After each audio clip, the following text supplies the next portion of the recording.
Ал саламатсыздарбы окуучулар? Саламатсыздар. Окуучулар, өткен сабакта биз Булат Бабатайұлының "О ақтан жас" өлеңін өттүк.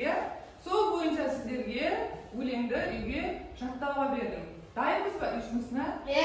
Үй жұмысын мен сиздерден кар-кесек әдісі боюнча сурайтын болам. Тәңірберген. О ақтан жас. Сен де жетер мекенсің, жетімдіктің белінен асып өтер мекенсің. Жарық сәуле көре алмай, ел шаңға ер алмай, сол бойы кетер мекенсің. Жапанға біткен жапырақ, жаңылсаң тоңар мекенсің. Жазға шыққан бүлдірген, сұғымсаң тояр мекенсің. Ақмаржан, бадана көз тоғыстыр, сауыт киер мекенсің.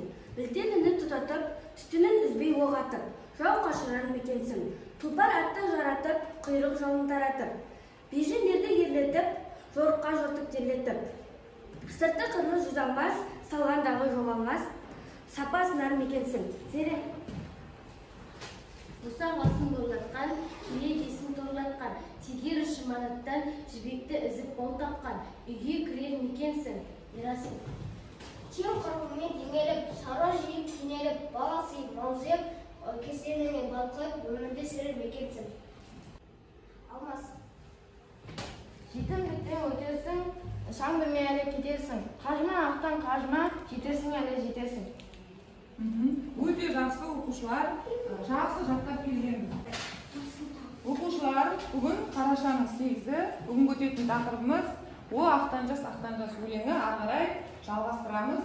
Ендеше тақтаға назар аударыңыздар. Бүгін біз қай бағытта жұмыс жасаймыз деп ойлайсыздар? Тақтаға назар аударыңыздар. Бүгін хат жазамыз ойлаймын. Тағы қандай болжамдар? Шығармашылық жұмыс болуы мүмкін. Дұрыс айтасыңдар оқушылар. Өте жақсы. Бүгін біз шығармашылық жұмыс жасаймыз. Яғни бүгінгі оқу мақсатымыз көркем шығармадан алған әсерлеріңізді сипаттап, хат немесе өлең жазу. Бүгінгі күннің жабын тақырыпты дәптерлеріңізге жазыңыздар. Қарашаның 18-і "О ақтан жас" өлеңі бойынша шығармашылық жұмыс орындаймыз. Оқушылар, сіздер оқу мақсатына сәйкес хат және өлең жазуларыңыз керек. Енді осыған дейін де біз хаттың құрылымын білеміз, Хат жазбас бұрын хаттың құрылымын есімізге түсірейікші. Хат қандай құрылымдардан тұрады? Хат 50-60 сөзден кейін болмау керек. Тағы Түсінікті аны жазу керек. түсінікті аны жазу және кіріспесінде Сыпайы және де. бірінші хат жазушы адамға амандасып, қал жағдайын сұрауымыз керек. Негізгі бөлімде хат мазмұнда қысқаша болу керек. нақты сіздердің айтатын тілектеріңіз, иесіне қоятын сұрақтарыңыз болу керек. Ал қорытынды бөлімде біз рахметімізді және хат жазушы кім екендігін міндетті түрде хатта көрсетуіміз керек. Міне хат жазу барысында осы талаптар міндетті түрде болу керек. Және хат жазатында кем дегенде біз бүгін 50-60 сөзден кем тұрмайтын хат жазуымыз керек. Ал екінші шығармашылық жұмыс бізде ол өлең жазу. Өлең жазу үшін біз бірінші нені ескеруіміз керек? өлеңді ұйқасы болу керек. Дұрыс айтасыздар. Өлең ұйқасқа құрылу керек. Және кем дегенде бір шумақтан кем болмау керек. Сіздер кем дегенде бүгін сабақта бір шумақтан кем емес өлең шығаруымыз керек. Және де тақырыпқа сай болу керек жұмыстарыңыз. Хатта өлең де сіздерге берілген тақырыпқа сәйкес болу керек. Тақырыптан ауытса талапқа сәйкес болмайды. Жақсы, ендеше осы шығармашылық жұмыс бойынша қазір рафт әдісі бойынша сіздерге мен тапсырма беретін боламын. Бірінші топ рафт әдісі бойынша сіздер бірінші топ рөлде сіздер оқушының рөлі аудитория жалпы жастарға арналған және формасы хат тақырыбы сіздерде жетім көрсең жебей жүр жазбаламыз. Осы бойынша сіздер авторға хат жазуларыңыз керек. Тақырыбын ескеріңіздер. Келесі екінші топ сіздерде рөліңіз өзіңіз, яғни оқушының рөлінде аудитория жастар, формасы сіздерде өлең. Өлеңнің тақырыбы бүгінгі күні ақтан жастың халі қандай деген тақырыпқа арнап сіздер өлең шығаруларыңыз керек. Ал енді үшінші топқа келетін болсақ, үшінші топ сіздерде рөліңіз оқушы, Аудитория жастар, формасы қат, тақырыбы үмітті ақтау. Яғни сіздер осы біздің өлеңдегі басты кейіпкер ақтан жасқа арнап қат жазуларыңыз керек. Және де оқушылар тапсырманы орындап болғаннан кейін міндетті түрде бағалау критерийіне назар аударуларыңыз керек. Қараңыздар, бағалау критерийлері тапсырма бойынша көркем шығармадан алған әсерді қатта және өлеңде сипаттап жазуымыз керек.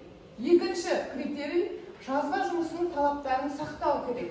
Қаттың талабын қатқа сәйкес, өлеңнің құрылымын өлеңге сәйкес қылып, талапқа мән берулерін сұралады. Және үшінші критерий бізде мана айтып өткендей, қат болса 50-60 сөзден кем болмау керек, өлең болатын болса бір шумақтан кем болмау керек. Және төртінші дескриптор бізде тақырыпқа сай болу керек. Яғни тақырыптан ауытқып кетуге болмайды. Бірінші сіздер тапсырма орындап болғаннан кейін жеке жұмыс жасайсыз. Сосын топта талқылап, топтағы ең үздік деген жұмыстарды сіздер ортаға салуларыңыз керек. Осы тұста топ басшылары осыны естеріңізге салайын. Топтағы іріктеп үздік жұмыстарды ғана ортада оқисыздар. Бірінші жеке талдап аласыздар. Түсінікті ғой, 10 минуттың ішінде біз осы шығармашылық жұмысты аяқтауға тырысайық. Ал сәттілік, жұмысымызды бастайық.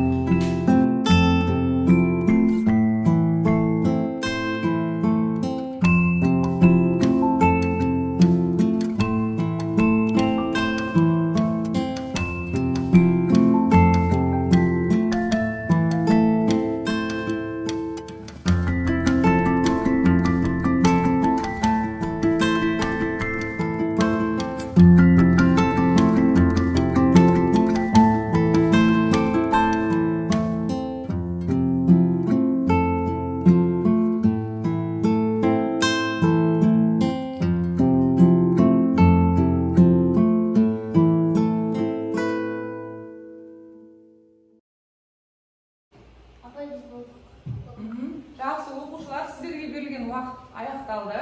Ендеше үшінші топ бірінші болған екен. Үшінші топтың тапсырмасын тыңдайық. Апай, біздің топта 4 оқушының жұмысы талқыланды. Бізде Жанар мен Зере айтатын болды. Өте жақсы. Жанар. Ақтанға хан, сәлем Ақтан. Мен сенің өлеңнің қаныңның нашар екенін, ата-ананың мейіріміне мұқтаж екеніңді сездім. Бірақ қазір сен секілді жетім балалардың көбейді. Мені алаңдатады. Сенің мұңайғаныңды, жетім болып жүргеніңді қаламаймын. Сен жетім болсаң да, өзіңді болса десең, ешқашан жарық сәуле көре алмайсың. Ал сен ешкімге қарамастан, алға қарай аяқтасаң, сен өз арманыңа жетесің. Ақтан, сен ата-анаң жоқ деп мұңайма. Себебі сен ешкім бағындыра алмаған еместерді бағындырасың. Мен сенің әрқашан қолдаймын. Сен әлі жетесің, ең бастысы мұңайма. Мен саған сенемін. Қош-қол, қош-қолдай. Сонымен болмасын жаңа. Жақсы. Ал келесі оқушы Зере. Ақтан жасқа хат. Құрметті менің сүйікті кейіпкерім Ақтан жас. Мен сенің жағдайыңды көріп қатты қиналдым. Сенің жағдайыңды түсінемін, бірақ сен мойыма, сен әлі бағындырар асуларың өте көп. Мен өзім өскенде жетім балаларға көмектесіп, ішетін тамағын, киетін киімін әкеліп жәрдемдескім келеді. Жетім балаларға арнап Дулат Бабатайұлы өлең шығарыпты. Дулат Бабатайұлы атамызға мың алғыс. Ақтан, қажыма, сен әлі қиындықтан өтіп, әлемді бағындырасың. Менің күмәнім жоқ. Сен өскенде өз арманыңа жетесің. Мен саған сенемін. Хатты жазушы Зере.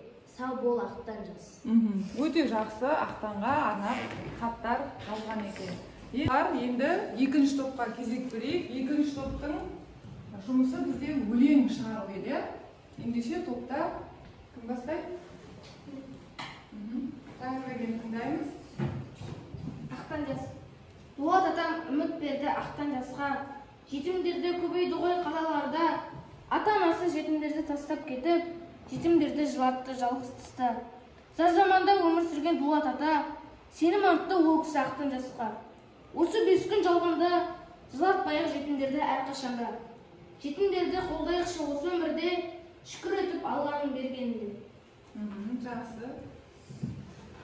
Келесі. Дулат бауырым сенің атты ақтан жасқа жігер беріп тиебеді намысын аяқ асты қылмау үшін әрекет жасап жатыр ақтан жаста. Жетімін жұбатпаған ел едік қой, демей беріп өтейікші әрқашанда. Балаларды жетім қылмау үшін әрекет жасайықшы бас қосып. Өте жақсы. Тағы Әләбек. Дулат атам сенің атты ақтан жасқа жетім үйге сыймай кетті балаларға. Ата-анадан сенім жоқ елдігәрі көз жасына қалдырған балаларды. Жетімін жылатпаған ел едік қой, жылағанын жылатпай қоймағанда. Жетімдікті жеңесің деп қарғақса да, жар заманның ақылы Дулат атам. Жарайсың. Ақбота. Дулат атам жігер берді ақтан жасқа. Жетім үйге сыймай қойды балаларға. Жетімін жылатпаған ел едік қой, жеңіл беріп өтейікші әрқашанда. Жетімдер көбейді ғой бұл заманда. Жетімдікті жеңесің деп қарсады, зар заманның ақылы Дулат атам. Жақсы, ендеше кезек бірінші топқа келді. Бізде бірінші топта авторға, яғни Дулат Бабатайұлына арнап хат жазып берген болатын. Кім оқиды оқушылар? Мен оқимын. Сәлеметсіз бе құрметті Дулат Бабатайұлы. Дулат Бабатайұлы, мен сіздің жетім балаға демеу беріп жігерлендіргеніңізге ризамын. Ол сіздің берген демеуіңізден қайрат жігер алып, өзінің алдына мақсат қояды деп ойлаймын. Маған сіздің ақтан жасқа арнап жазған өлеңіңіздің осы үзіндісі әсер етті. Жетімдіктен өтерсің, шаң бермей әлі кетерсің. Қажыма ақтан қажыма, жетерсің әлі жетерсің. Әлемде сізден жақсы адамдар көбейе берсін. Сізге көп рахмет. Сау саламатта болыңыз. Сәлем мен Ақназар. Тамаша орындаған екен. Тағы кім оқиды топтар? Алмас. Ассалаумағалейкум, құрметті кейіпкерім Дулат Бабатайұлы ата. Сіздің шығарған өлеңіңізден қатты әсер алдым. Сіздің о ақтан жас деген өлеңіңіз қайғылы, өте әсерлі болды. Ақтан жасқа демеу болып жігер бердіңіз. Сізге рахмет. Сіз жетім балаға көмектесіп қайырымдылық жасадыңыз. Сіз күшті адамсыз. Сіздің істеген әрбір ісіңіз жақсы сауап болды. Сіздің шығарған өлеңдеріңіз өте күшті, адамдарға жігер береді. Хат жазған Алмас Дулат Бабатайұлы ата, сау болыңыз. Өте жақсы. Гүлдана. Сәлеметсіз бе құрметті Дулат Бабатайұлы. Қал-жағдайыңыз қалай? Мен сіздің өлеңіңізден алған әсерімді айтайын. Мен ата-ананы құрметтеуді, сыйлауды білдім. Сіздің ақтан жасқа айтқан сөзіңіз ұнады. Жетімдікті жеңуге, мұңаймауға күш бердіңіз. Денеңізге саулық тілеймін, сау болыңыз. Хат жазушы Гүлдана. Жарайсың. Оқушылар біздің орындаған шығармашылық тапсырма бойынша топ басшылары, топ мүшелерін бағалап өтсек. Естеріңізге сала кетейін, тағы тақтада критерийлер, яғни дескрипторлар көрсетіліп тұр, соған сәйкес жұмыс жасалды. Топ басшылары бағалап өтсек. Біздің топта ең бірінші бастаған Ахманжан, оның хаты маған ұнады, көркем әдеби түрде жазылған, ал сөз көлемін сақтай алған, тақырыпқа сай жазған, мен оған жақсы қойып көрдім.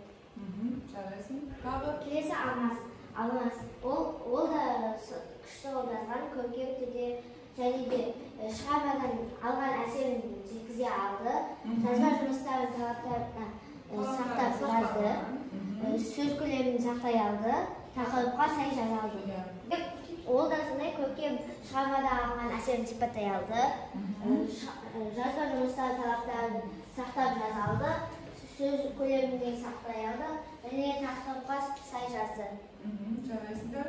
Келесі екінші. Біздің топтан өлең жазған Тәңірберген, Қанатбек, Ақбота. Енді мен оларды бағалағым келеді. Ең бірінші жазған Ақбота. Ол көркем шығармадан алған әсерін сипаттай алды. Және де жазба жұмысының тақырыпқа сай жазды. Сөз көлемін сақтады және де жалпы көркем әдеби түрде жазылды. Тәңірберген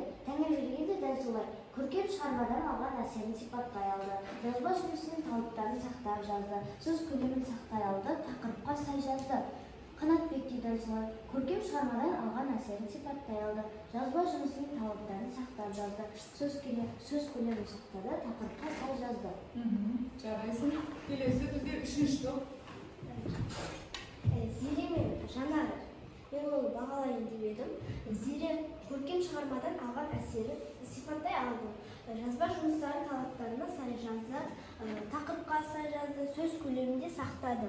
Ал Жанар болса да дәл солай. Мен Зереге жақсы ұпай қойдым, Жанарға да жақсы қойдым.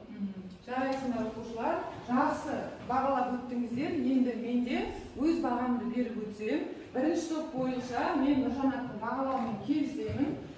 Сол бойынша Алмасқа және Ақмаржанға 9 ұпай берем, ал Гүлданаға 8 деген ұпайды беремін.